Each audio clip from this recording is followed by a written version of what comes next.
वाराणसी विश्व के पर्यटन मानचित्र पर प्रमुख स्थान रखता है।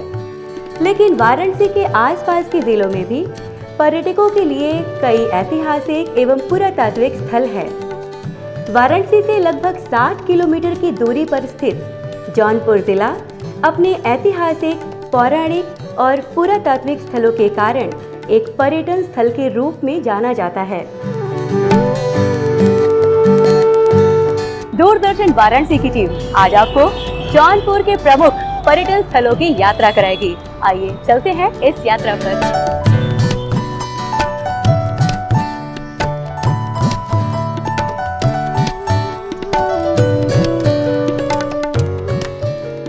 इस समय हम लोग वाराणसी से बाबतपुर के बीच हाईवे से गुजर रहे हैं। सड़कों के बीच की ये हरियाली सफर को और सुहाना बनाती है।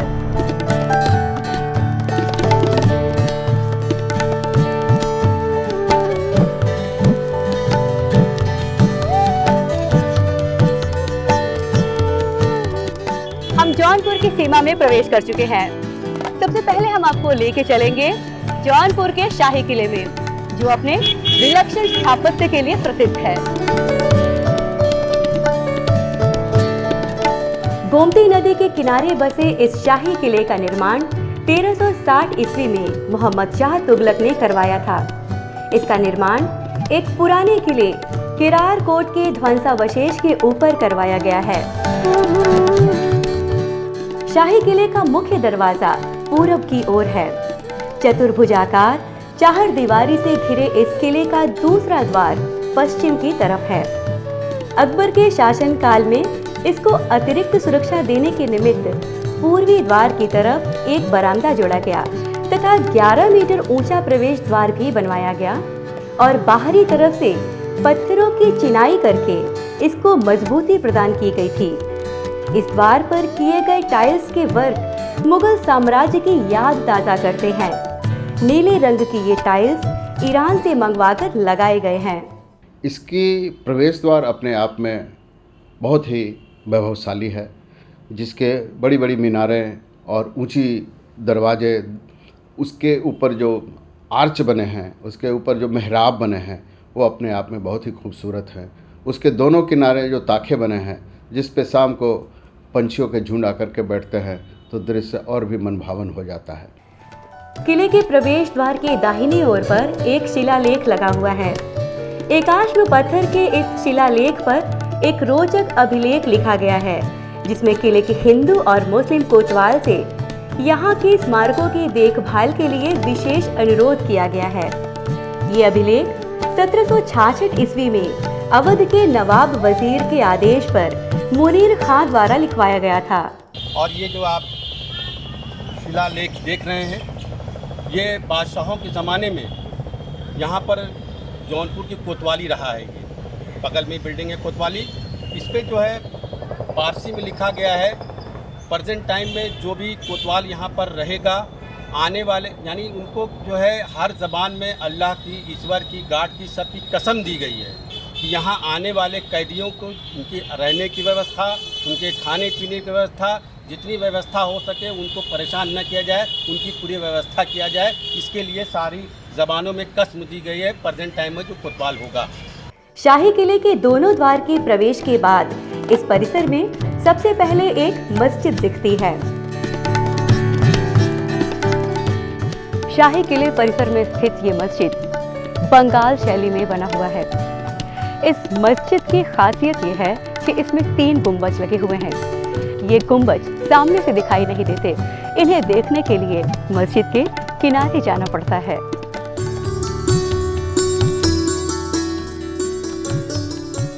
इस मस्जिद के पास स्थित 12 मीटर ऊंचा स्तंभ पर फारसी में एक अभिलेख है, जिसमें 1377 ईस्वी में इब्राहिम नायाब बारबक द्वारा इस मस्जिद के निर्माण किए जाने का उल्लेख है।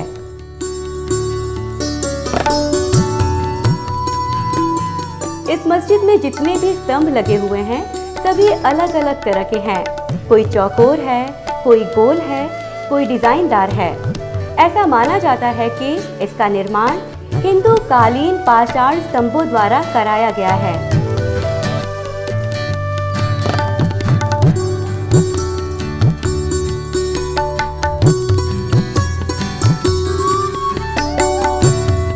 यहाँ नमाज के पहले वजू करने के लिए एक हौज भी बनाया गया है।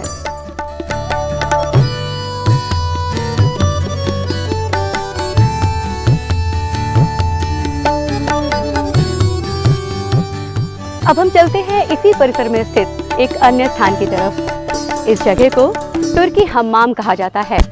हम्माम तुर्की शैली का स्नानागार माना जाता है।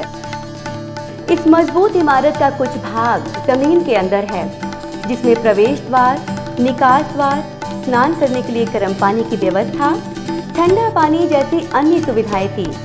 इस स्थान को भूल भुलैया भी कहा जाता है।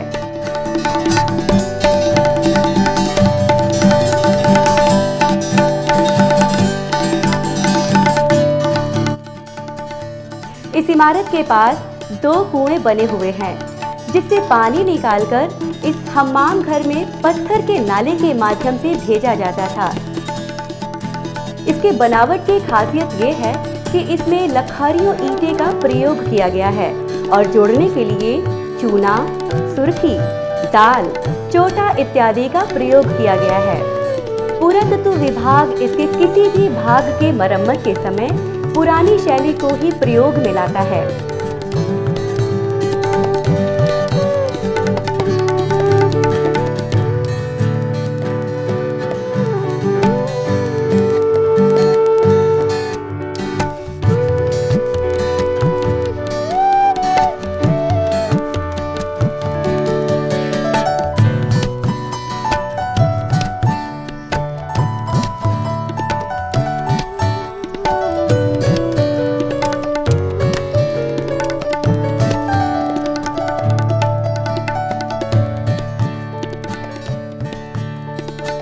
किले के प्रवेश द्वार के बाईं ओर की टूटी चाहर दीवारी के पुनर्निर्माण में पुरातत्व विभाग द्वारा मुगलकालीन समय में प्रयोग सामग्री का ही प्रयोग किया गया है।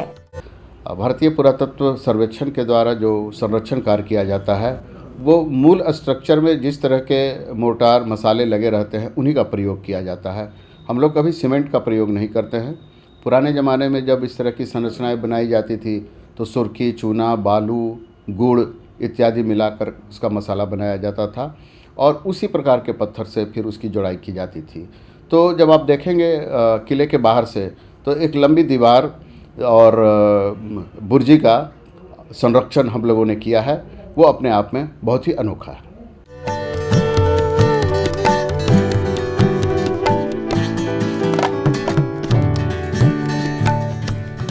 भारतीय पुरातत्व सर्वेक्षण द्वारा संरक्षित इस स्थल को हरा भरा और साफ सुथरा रखा गया है, जिससे यहाँ आने जाने वाले पर्यटक इसका आनंद ले सके। यहाँ आम लोगों के साथ विकलांगों के लिए अलग से शौचालय बनाया गया है एवं शुद्ध पेयजल की व्यवस्था भी की गई है।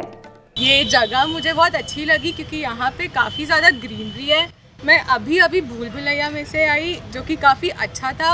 उसका पैटर्न्स काफ़ी अच्छे थे। आई विश मैं यहाँ पहले भी आई होती, बिकॉज़ ये इसका एटमॉस्फेयर बहुत ही ज़्यादा अच्छा है। इतनी यहाँ पे मतलब सेरेनिटी इतनी ज़्यादा है, इतनी पीसफुल प्लेस है। यहाँ पे कोई भी कुछ भी मज़े कर सकता है।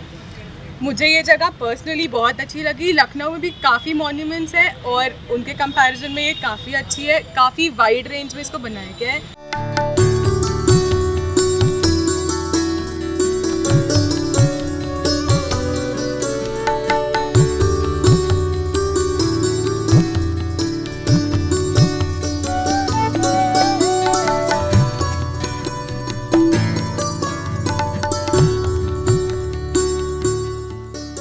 जौनपुर का ये शाही किला शर्की कालीन स्थापत्य कला की प्रमुख पहचान है।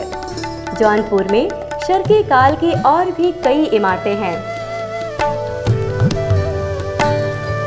हमारी आज की यात्रा बस यहीं तक। अगली किसी और यात्रा में आपसे होगी फिर मुलाकात। तब तक के लिए हमें अनुमति दीजिए। नमस्कार।